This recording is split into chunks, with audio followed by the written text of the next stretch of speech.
तो महाराष्ट्र में जो भी इंस्ट्रूमेंट उपयोग हुए थे, ढोलक, नगाड़े, मृदंग, डमरू, करताल, झांझ, मंजीरा, घुंघरू, तो ये लोगों की भावनाओं के हिसाब से और ठाकुर जी की कृपा हो जाए तो आज भी इस वट वृक्ष के सभी शाखाओं से 24 घंटा 8 बार 7 दिन ये बातें आवाज़ें जो है लोगों को सुनाई पड़ता है। दोस्तों कहा जाता है कि 5 परिक्रमा लगाने के बाद में मन शांत करके 5 परिक्रमा देने के बाद अपना एक कान बंद करके सुनना पड़ेगा, तब जाके आपको कुछ भाव यहाँ का सुनाई देगा। जैसे कि कुछ कान लगाकर ध्यानपूर्वक सुन रहे हैं, उसको आपको अनुभव कराएंगे।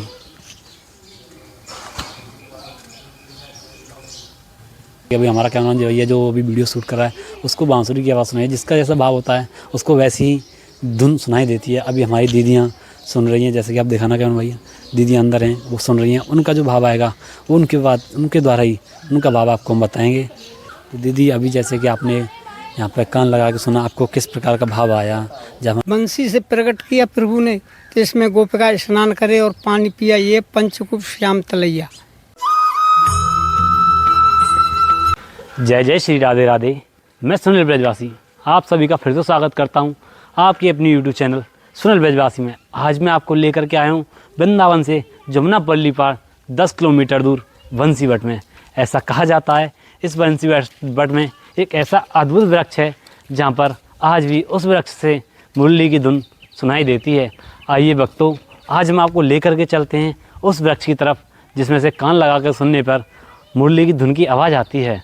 वो अद्भुत दर्शन हम आपको आज कराने वाले हैं। और भक्तों, आपसे एक अनुरोध है, अगर आप मेरे चैनल पर नए आए हैं तो चैनल को सब्सक्राइब कर करके हमसे हमेशा के लिए जुड़े रहें और इस वीडियो को इतना शेयर करें, हद से ज़्यादा शेयर करें, क्योंकि ये एक पुण्य का काम है, इसको अवश्य करें। आइए दोस्तों, चलते हैं हम बंसीवट में और दर्शन कराते हैं उस अद्भुत वृक्ष के पेड़ का जो द्वापर कालीन से प्रचलित है। इससे ऐसा कहा जाता है उस वृक्ष में आज भी जिसका जैसा भाव होता है, जिस श्रद्धालु का जैसा भाव होता है, उसको उस भाव के अनुसार उस वृक्ष में से आवाज़ सुनाई देती है। आइए आज हम भी ये सुन करके देखते हैं। तो आइए दोस्तों, चलते हैं बंसीवट में। बोलिए राधे राधे। फाइनली दोस्तों, अब हम उस स्थान पर पहुंच चुके हैं जहां पर भगवान श्री कृष्ण ने बैठ करके बंसी बजाई थी। अब हम मौजूद हैं बंसीवट पर और यहाँ पर किस प्रकार का आनंद है, किस प्रकार का भाव है, उस भाव की अनुभूति हम आपको कराते हैं। आइए दोस्तों, आप जो सामने देख रहे हैं ये बंसीवट का वो स्थान है जहाँ पर जिस वृक्ष पर बैठ करके भगवान श्री कृष्ण ने बंसी बजाई थी। जब भगवान श्री कृष्ण वृक्ष पर बैठ करके बंसी बजाया करते थे तो जो उनकी गैया थी जो चरने के लिए, चारा खाने के लिए जाया करती थी, वो उनकी बांसुरी की धुन सुन करके इस जगह पर आया करती थी, ऐसा यहाँ का मानना है। और यहाँ पर एक अलग ही अनुभव है, भाव है, जहाँ पर प्रसाद के रूप में बंसी को चढ़ाया जाता है। आइए दोस्तों, हम आपको मिलाते हैं। तो दोस्तों, यहाँ पे प्रसाद के रूप में बंसी को चढ़ाया जाता है। तो अम्मा जी, ये जो बंसी हैं ये प्रसाद के रूप में चढ़ाई जाती हैं? हाँ, प्रसाद के रूप में चढ़ाई जाती है। राधे राधे राधे नाम है राधे। हाँ दोस्तों, आप देख ही सकते हैं। हाँ, यहाँ पे एक विशेषता है कि जो प्रसाद होता है भगवान श्री कृष्ण का, उसको प्रसाद के स्थान पे बंसी का प्रसाद चढ़ाया जाता है, बंसी चढ़ाई जाती है। आइए दोस्तों, अंदर लेकर के चलते हैं इस बंसी राधे राधे। आइए दोस्तों, अब हम पहुंच चुके हैं बंसीवट के उस मंदिर प्रांगण में, जिस मंदिर प्रांगण की हम आपसे बातें कर रहे थे, विशेषता बता रहे थे। आप जो सामने देख रहे हैं ये वही वृक्ष है बंसीवट का, जिसकी हम आपको विशेषता बताते रहते हैं। आज भी इस वृक्ष के पेड़ के नीचे से, पेड़ के अंदर से बंसी की धुन सुनाई जाती है और कहा जाता है जिस वक्त का जैसा भाव होता है उसको वैसी ही धुन सुनाई देती है। आइए, इससे पहले आपको दर्शन कराते हैं हम श्याम बिहारी जी के। आप देख रहे हैं ये श्याम बिहारी जी हैं, जहाँ पे आज भी उनके हाथों में मुरली है। थोड़ा जूम करके हमारे श्याम बिहारी जी को दिखाना भाई, देख सकते हो। आओ दोस्तों, अब आपको मंदिर प्रांगण का चारों तरफ का व्यू दिखाते हैं। जो यहाँ पे आनंद है, जो शांति है, आप सुन रहे हैं, जो यहाँ की शांति है, जिसका आनंद है, उस आनंद की अनुभूति हम आपको कराते हैं। अब वक्तों चलते हैं। आप चारों तरफ देख ही सकते हो, बहुत ही प्यारा माहौल, शांत माहौल है ये, बहुत ही अच्छा लगा। और ये आपको बुलाते हैं। राधे राधे महाराज जी। महाराज जी, अभी आपने सुनी है धुन? बिल्कुल जरा कैमरामैन भैया जरा महाराज जी की तरफ दिखाना। तो अभी हमारे साथ महाराज जी जुड़े हैं जिन्होंने वट वृक्ष के से अपना कान लगा के जो भाव सुना, जिस भाव की अनुभूति हुई, उस भाव का अभाव आपको कराते हैं। राधे राधे महाराज जी। बिल्कुल, यहाँ जो कान अच्छे तन मन लगा के जो यहाँ सुनती है उनको ठीक सुनाई देती है। आपको किस प्रकार का भाव इस वृक्ष के? बंसी भगवान जो ठीक बंसी जो बजाया था उसी धुन से सुनाई देती है। वही भाव आपको सुनाई दिया। बिल्कुल। राधे राधे। राधे राधे। जय श्री राम महाराज जी। तो आइए दोस्तों, आपको लेकर के चलते हैं। चारों तरफ का जो व्यू है, यहाँ के जो पुजारी हैं उनसे भी आपको अवगत कराएंगे। पहले तो दोस्तों हमको मंदिर के जो पुजारी जी से उनके द्वारा यहाँ का जो भाव है उस भाव की आपको अनुभूति कराते हैं। राधे राधे महाराज जी। जय श्री राधे। महाराज जी आपका शुभ नाम? लखन दास। तो महाराज जी जहाँ पे जो बंसी पे हम स्थान पे जो बैठे हैं, जो इस यहाँ का जो भाव है उस भाव के बारे में जरा हमारे दर्शकों को, श्रद्धालु को। अच्छा, वैल्यू इस जगह का है ना। हाँ जी, हाँ जी। देखिए जय श्री राधे। बंसीवट बिहारी लाल की जय। भगवान कृष्ण अपने बालावस्था में अपने बाल सखाओं के साथ यहाँ क्रीड़ाएँ करते थे, खेलने आया करते थे, गाय चराने आया करते थे। तो गोचारण के दौरान कभी कभी इस वट वृक्ष के नीचे बैठ के भोजन भी प्राप्त करते थे। इस वट वृक्ष के ऊपर बैठ के बांसुरी बजाया करते थे। जब गाय दूर चली जाती थी तो गोपियों के लिए, गायों के लिए भगवान कृष्ण यहाँ से बैठ के बांसुरी बजाते थे, जिसकी वजह से इस क्षेत्र का नाम पड़ा वंशीवट। तो जो लोग इस वट वृक्ष से जो आभास करते हैं उसका कारण कुछ और ही है। यहाँ एक दिव्य और भव्य कार्यक्रम हुआ था, वो था महाराष्ट्र का। महाराष्ट्र में इसमें भगवान शंकर जी भी आए हुए थे। तो महाराष्ट्र में जो भी इंस्ट्रूमेंट उपयोग हुए थे, ढोलक, नगाड़े, मृदंग, डमरू, करताल, झांझ, मंजीरा, घुंघरू, तो ये लोगों की भावनाओं के हिसाब से और ठाकुर जी की कृपा हो जाए तो आज भी इस वट वृक्ष के सभी शाखाओं से 24 घंटा 8 बार 7 दिन ये बातें, आवाज़ें जो है लोगों को सुनाई पड़ता है। कहने का मतलब ये है कि आपके अंदर वो भाव होनी चाहिए। कहते हैं ना, जाकी रही भावना जैसी, प्रभु मूरत देखी थी तैसी, वही सब बात है।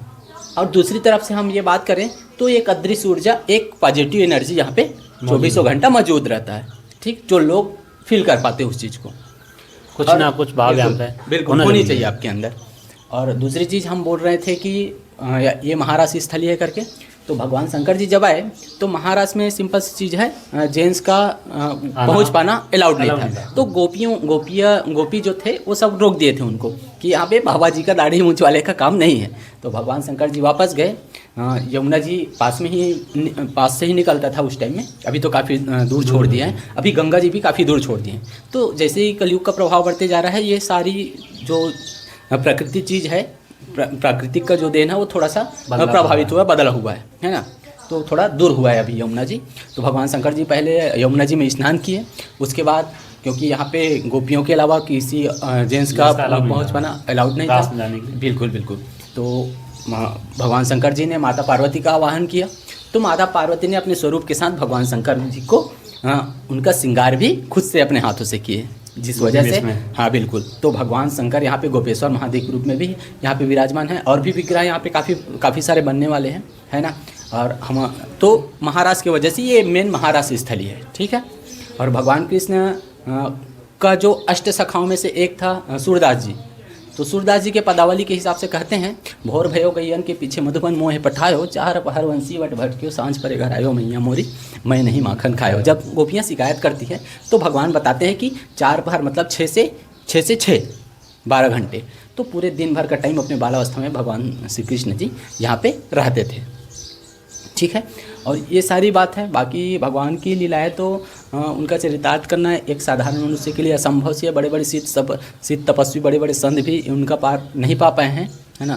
तो हम तो एक साधारण से इंसान हैं। हम अपने बारे में ज़रूर बताएंगे। हम छत्तीसगढ़ से बिलोंग करते हैं, वैष्णव परिवार से बिलोंग करते हैं। हमारा सपना था बचपन का कि हमें संन्यास लेना है, तो हमारे गुरुदेव भगवान की वजह से ये पूरा हो पाया। तो वंशीवट पीठाधीश्वर महामंडलेश्वर श्री 1008 श्री जयरामदास जी महंत के माध्यम से हम अपने संन्यास को लिए।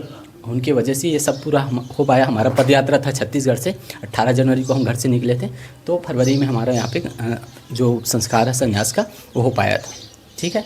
तो ये एक भावना है। और बाकी हमारे सपने तो पूरा हो गए। और बाकी भगवान के चरितार्थ का बड़े बड़े लोग बखान नहीं कर सके। एक चीज़ ज़रूर बोलना चाहेंगे। कहते हैं ना, हरि अनंत हरि कथा अनंता, कहीं सुनहि बहुविधि सब संता। तो ये भावना है। बहुत से सिद्ध तपस्वी, बड़े बड़े तपस्वी सिद्ध मुनि भी भगवान की सिद्धार्थ का गुणगान जो है अच्छे से नहीं कर पाए हैं। तो ये साधारण सी चीज़ नहीं है और भगवान की लीलाएँ तो अद्भुत है, अपरंपार है। बोलो जय जय श्री राधे श्याम। जय जय श्री राधे। दोस्तों, महाराज जी ने यहाँ का जो भाव था, किस प्रकार से यहाँ पे बंसी की आवाज़ सुनाई देती है, और जो कहा जाता है ना, जिसके अंदर जैसा भाव होता है उसको वैसी ही आवाज़ सुनाई देती है। आइए यहाँ से जब भगवान शंकर जी को जब आते हुए देखे श्री कृष्ण जी महाराज में, तो उनको बैठा, अपने हाथों से पकड़ के बैठा के अपने से आसन पे बैठाए थे। तो जो माता श्री जी राधा जी वो बर्दाश्त नहीं कर पाई थी, तो थोड़ा गिल्टी फील हुआ। तो वो क्या किए, तो वो रुष्ट हो गई थी कि आज नई गोपी आई है, उनको लेके अपने सिंहासन में बैठाएं, आज तक हमें इस चीज़ के लिए नहीं पूछे हैं। तो हाँ, है ना। तो वो बात भगवान कृष्ण जानते थे। तो जब रुष्ट होके माता श्री जी गई तो मानसरोवर में गई। तो यहाँ से 8 किलोमीटर आपका मानसरोवर लगा हुआ। तो ये सारे प्रमाण मिलते हैं। और जिस जगह पे आप बैठे हैं, ये श्री दामा जी का मंदिर है। एक साइड चैतन्य महाप्रभु जी है, दूसरे साइड नित्यानंद जी महाराज हैं। श्री दामा जी को भगवान श्री कृष्ण जी ने प्रलंबासुर का वध करने से पहले अपने बाल सखा श्री दामा जी को अपने स्वरूप के साथ बांसुरी जो है दिए थे, ताकि उनके बाल सखाओं को भयभीत ना हो, क्योंकि उनका बिल्कुल मैं जैसे कि अभी मंदिर प्रांगण प्रवेश किया, तो जो प्रसादी के रूप में जो बांसुरी थी उसका क्या वही चीज़ मैं बता रहा था। जो आप श्री दामा जी को देख रहे हैं वो ठाकुर जी जैसा लग रहा है, बीचों बीच देखिए आप। तो श्री दामा जी को आप जो देख रहे हैं वो ठाकुर जी जैसा लग रहा है। एक साइड चैतन्य महाप्रभु जी, दूसरे साइड नित्यानंद जी महाराज हैं। तो जो श्री दामा जी हैं, पहले हुआ क्या था, बाल अवस्था में ये क्रीड़ाएँ कर रहे थे, खेल रहे थे आपस में।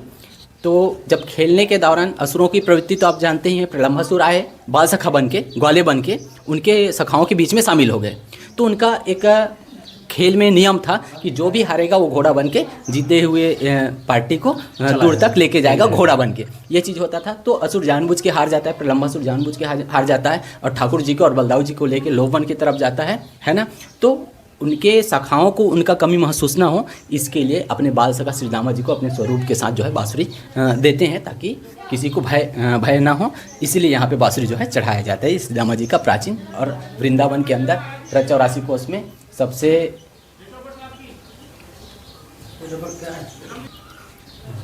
ठीक है। तो इसीलिए यहाँ पे बांसुरी जो है चढ़ाया जाता है, बांसुरी दान का इसलिए दिए गए थे। उनको किसी प्रकार का भय ना, उनको ऐसा फैसला ना हो कि मैं यहाँ पे मौजूद नहीं हूँ। बिल्कुल। और बहुत सारे लोगों के दिमाग में, क्योंकि कुछ दिन पहले एक हम लोगों का कहने का मतलब यही है, आपका हेल्प करना हमारा इसलिए फ़र्ज़ बन जाता है कि गलत मैसेज जो है बंसी वाट का बाहर न जाए, है ना। एक सही से लोगों को जानकारी हो और गलत मैसेज, किसी भी प्रकार से गलत मैसेज लोगों तक ना जाए। एक जो व्यक्ति था, एक दिन पहले 2 दिन पहले वो आया था, हमारे सामने ही गुजरे, बोले यहाँ पे वंशी जो चढ़ाते हैं फिर इनको बेचते होंगे लोग ऐसा करके। यहाँ पे बिल्कुल भी ऐसा नहीं है, ये आश्रम है और यहाँ पे यहाँ पे सब सन्यासी लोग ही रहते हैं। तो उनको ये इन सब चीज़, यहाँ पे बंसी को बेचना ऐसा बिल्कुल भी नहीं है अलाउड। बाकी सब जगह पूरे 84 कोष में पंडागिरी है, लेकिन यहाँ बिल्कुल भी नहीं है। आपके इस बंसी को, चढ़ाए हुए बंसी को आपको ही प्रसाद के रूप में वापस किया जाता है, ये रूल है। और हमारे गुरुदेव भगवान की वजह से ये चीज़ जो वैसे वो बोलते हैं वैसे यहाँ से होता है। और यहाँ पे बहुत सारे लोग बहुत अच्छी जो भी यहाँ से आता है वो सारे हमारे अन्य क्षेत्र में जाते हैं। वो सबके आपके सहयोग से ही हो जाता है, ठाकुर जी की कृपा से सब कुछ हो जाता है। किसी से 1 रुपया लेना देना ये हिसाब किताब यहाँ पे नहीं है। चलिए जय जय श्री राधे। जय श्री। तो आइए दोस्तों, अब हम आपको अपना भाव, जैसे कि हम खुद जा करके देखते हैं, जिस प्रकार से हमको धुनी सुनाई देती है हम वो बताते हैं आपको। बोलिए राधे राधे। हाँ जी, आपको कोई भी आवाज़ें जो है सुनाई पड़ सकता है। तो ठीक है, दृश्य ऊर्जा एनर्जी है, कुछ चीज़ महसूस करने की कोशिश करना। 5 परिक्रमा करने के बाद एक कान अच्छे से बंद करना, आँखें बंद करना और एक कान लगाना शाखाओं से। कुछ ना कुछ एनर्जी आपको जरूर एहसास होगा। किसी को आहट जैसा फील होता है, किसी को डब्ल्यू करता है, जहाँ कोई भी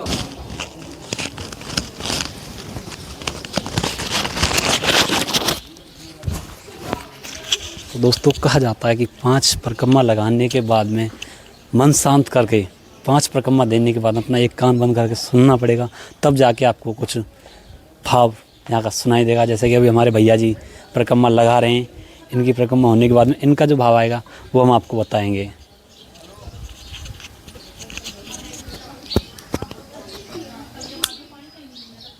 और दोस्तों, ये वो वृक्ष है जो आज से द्वापरकालीन जो लीला की थी, इसी वृक्ष पर बैठ कर भगवान श्री कृष्ण गैयाओं को एक बुलाया करते थे, गोपियों इतना प्रेम किया करती थी गोपियों से। जब भगवान श्री कृष्ण इस वृक्ष पर बैठ करके बांसुरी बजाते थे तो गोपियाँ सारा काम छोड़ करके आया करती थी। ये वही वृक्ष है।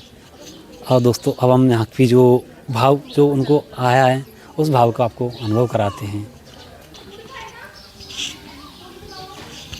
अभी हमें भैया जी कुछ कान लगाकर ध्यानपूर्वक सुन रहे हैं, उसको आपको अनुभव कराएंगे। जरा आपको दिखाओ कैमरा में ये। राधे राधे राधे भैया जी। राधे राधे। कहाँ से भैया जी?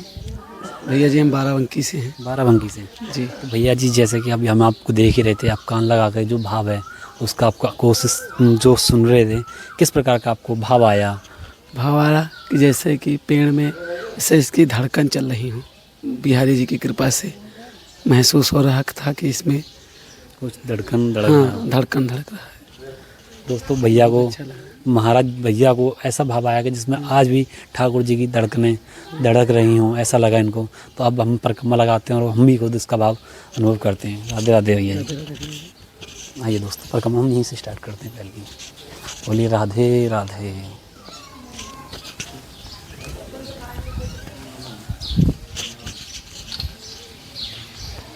आइए दोस्तों अंदर चलते हैं। जो हमारा भाव था उसको आपको सुन के दिखते हैं। हमारी 5 परिक्रमा पूरी हो गई।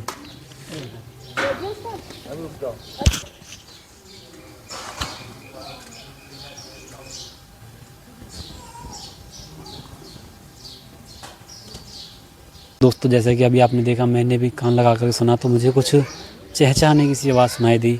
मैं ये नहीं कह रहा कि मुझे नहीं सुनाई दी, पर मुझे सुनाई तो दिया, पर ऐसा लगा था कुछ पक्षी की सी आवाज़। जैसा हमारा कैमरामैन भैया उसको बांसुरी की आवाज़ सुनाई दी।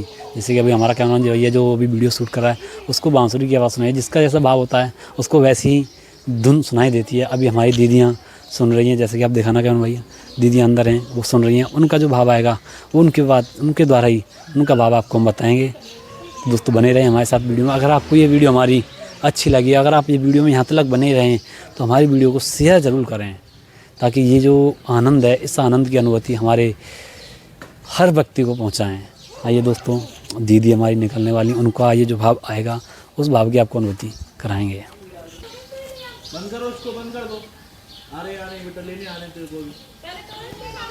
तो दोस्तों हमारे साथ ये जीजी जुड़ी हुई हैं, इनका जो भाव आया उसको आपको अनुभव कराते हैं। राधे राधे दीदी। राधे राधे। कहाँ से आए दीदी? मुंबई। आपका शुभ नाम जान सकते हैं? रोशनी। आपका? रोहिणी। तो दीदी अभी जैसे कि आपने यहाँ पे कान लगा के सुना, आपको किस प्रकार का भाव आया? जब हमारे साथ दर्शक जो वीडियो देख रहे हैं उनके लिए बताओगे जरा। मतलब अच्छा था, इतना प्रॉपर नहीं सुनाई देता कि दिल लगा के अगर यहाँ पे आवाज़ ना हो तो और अच्छा आता था इससे। आपको क्या सुनाई दिया दीदी? कुछ नहीं, अभी तो कुछ नहीं, बस अच्छा लगा है। तो दोस्तों जैसे कि मैंने भी सुना तो ऐसा लगा था हाँ कुछ तो एनर्जी इसके अंदर है, कुछ भाव तो है जो से हमको सुनाई दिया। आइए दोस्तों अब चारों तरफ का व्यू आपको दिखाते हैं। ये तो था बट वृक्ष का पेड़ जिसकी हम आपको कल्पना कर रहे थे, बता रहे थे। आइए आप बाहर का भाव दिखाते हैं। बोलिए राधे राधे। तो दोस्तों जैसे बट वृक्ष से आगे जो चलेंगे, जो चित्रपट आपको देखने के लिए मिलेंगे, सबसे पहले आपको हमारे श्री कृष्ण भगवान झूले में झूलते हुए नजर आएंगे। जिनके फिर भी उनके हाथ में बांसुरी, हाँ यहाँ पे हर चित्रपट में आपको बांसुरी श्री कृष्ण भगवान के हाथों में दिखाई अवश्य देगी।